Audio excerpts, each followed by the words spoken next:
আসসালামু আলাইকুম। আরেকটি ডেলি ব্লগ নিয়ে তোমাদের মাঝে হাজির হলাম। সকালেই দেখো নাস্তা বানানোর জন্য রুটি স্পিডে বানিয়ে নিচ্ছি, যাতে সকালে অনেকটা লেট না হয়, কারণ আজকে উঠেছি ঘুম থেকে অনেকটা দেরি করে, তাই আর কি তাড়াতাড়ি করে রুটি বানিয়ে নিচ্ছি।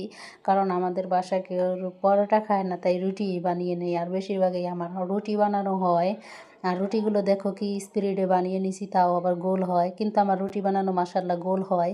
কি আর করার, দেখো এখন আবার বাছতেও আসলাম। এখন রুটিগুলো আমি সেঁকে নিব। রুটিগুলো আমার বানানো শেষ, এখন আমি আস্তে আস্তে করে রুটিগুলো সেঁকে নিব। আর এই ফ্রাই প্যান তাওয়াটা আমি কিন্তু কিনেছিলাম, সেটাও তোমাদের মাঝে শেয়ার করেছিলাম। এটা কিন্তু কয়েকদিন আগেই নিয়েছিলাম মার্কেট থেকে। দুইটা কড়াই নিয়েছিলাম, একটা ফ্রাই প্যান নিয়েছিলাম। ফ্রাই প্যান বলতে রুটি ভাজা তাওয়া নিয়েছিলাম, সেই তাওয়াটাই এইটাও কাজ করা শুরু করে দিয়েছি।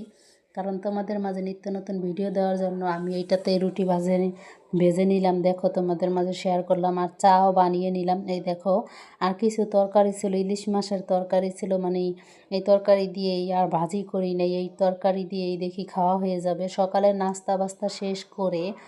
আর দুপুরের জন্য তো অলরেডি বসিয়ে দিব, ভাত বসিয়ে দিব, তার জন্য চালগুলো আগে ধুয়ে নিব।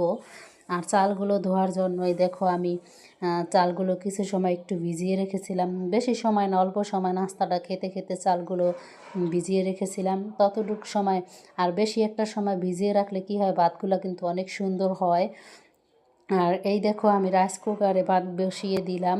এখন আমি দুপুরের তরকারি রান্না করার জন্য সব তরকারি বের করে নিব।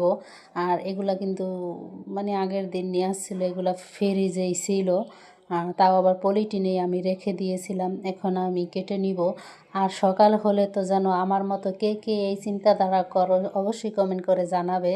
আমার তো সকাল হলেই মনে হয় আমি কি, যতই ফ্রিজে মাছ মাংস থাকুক না কেন, মনে হয় কি দিয়ে কি রান্না করব। মানে সকালটা হলেই টেনশন হয়ে যায়। আবার কিছু কিছু সময় দেখা যায় বিকাল হলেও টেনশন হয়ে যায়, বিকাল বলতে রাত্রের দিকেও টেনশন হয়ে যায়, কালকে কী রানবো, আগামীকালকে কী রানবো। আর এই দেখো আর একটা জিনিস বলে নেই, আমি কিন্তু এই যে নতুন আলু কিন্তু আমি কে কী দিয়ে ছিলে নাও সেটা জানি না। এই দেখো আমি কিন্তু পাতলা দেখে একটা চামিচ নিয়েছি, চা চামিচ, এই চামিচ দিয়ে দেখো করিয়ে করে উঠিয়ে নিচ্ছি।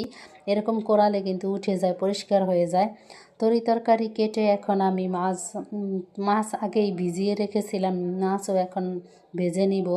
আর দেখা যায় গ্যাসও কম আছে চুলাতে আজকে। অনেক সময় দেখা যায় কারেন্টের চুলাতে রান্না করা হয়, অনেক সময় দেখা যায় একটু গ্যাস থাকলে গ্যাসেই রান্না করা হয়, তাই এখনও অল্প গ্যাস আছে। দেখো আমি কিন্তু চুলার নিচটাতে ওই যে পেকিং দিয়ে নিছি, কাগজ দিয়ে, যাতে কাগজটা পুড়ে না যায়, তাই হালকা করে চুলার নিচটাতে পেকিং দিয়ে তারপরে দেখো আমি পাতলা তাওয়া বসিয়ে এখন আমি মাছগুলো ভেজে নিলাম। আর চুলাটা উল্টাইয়াই কিন্তু অল্প গ্যাস আছে, এটাতেই রান্না করব। আর বোঝোই তো অনেক সময় আমাদের বাসায় কেন, ঢাকায় যারা থাকে তাদের গ্যাসের সমস্যা হয়, যাদের বাসায় লাইনের গ্যাস আছে তাদের তো অনেক সমস্যা রান্নাবান্না করতে। আর রান্নাবান্না করতে করতে অনেকটাও লেট হয়ে যায়, দেখা যায় বিকেল হয়ে যায়, রান্না করতে করতে খাওয়া দাওয়া করতে করতে আমার তো মাঝে মাঝে আসরে আজান দিয়ে দেয়। কী আর করবো বলো, গ্যাস থাকে না। ঢাকা শহরে আমরা যারা থাকি তারাই বলতে পারবো গ্যাসের যে কী কষ্ট, সেটা আর বলে বোঝাতে পারবো না। অনেক সময় গ্যাস না থাকলেও দেখা যায় কারেন্টের চুলায় রান্না করি। আর আমার মনে হয় কি জানো তো, কারেন্টের চুলায় রান্না করতে গেলে অনেকটা লেট হয়, আর অনেকটাই মানে সময় লাগে, কী আর করার বলো। আর আজকে তাও একটু গ্যাস আছে, একটু মোটামুটি ভালোই মাসাল্লাহ। তারপরও আমি এই যে দেখো রান্নাটা বসিয়ে দিলাম।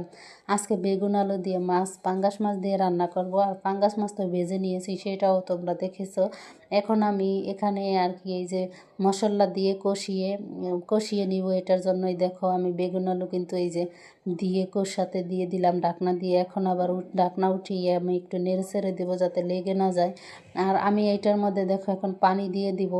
আর শীতের সময় একটু গরম পানি দিলে তরকারিতে, জানো তো, তরকারিটা কিন্তু খাওয়ার টেস্টটাই অন্যরকম হয়, আর খেতেও ভালো লাগে, পাঞ্ছা পাঞ্ছা লাগে না। পানি পানি যেমন একটা কেমন যেন তরকারিটা তেমন একটা স্বাদ লাগে না, একটু গরম পানি দিলে কিন্তু স্বাদটা বেড়ে যায়। তাই এখন দেখো আমার প্রায় ইগুলো একটু কষিয়ে নিয়ে পানি দিয়ে এখন আবার মাছগুলো দিয়ে দিলাম। এখন আমার তরকারি প্রায় শেষ।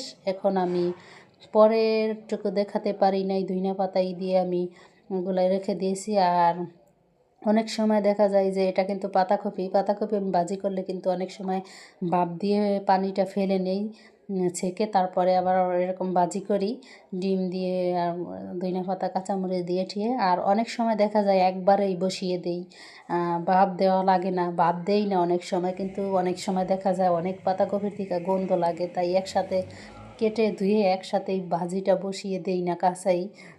দেখো আমার কিন্তু নির্জা টেকনিক, একটা টেকনিক খাটিয়ে কি জানো, আমার ডিম দিতে খেয়াল ছিল না, ডিমটা যে দিব আর ডিমটা দিতে আমার খেয়াল ছিল না, তাই পাতাকপিগুলো দেখো ভাজিগুলো আমি সরিয়ে চারদিকে সরিয়ে এখন আমি মাঝখানে একটু তেল দিয়ে, তেলটা গরম হয়ে গেছে, এখন ডিমটা দিয়ে দিলাম।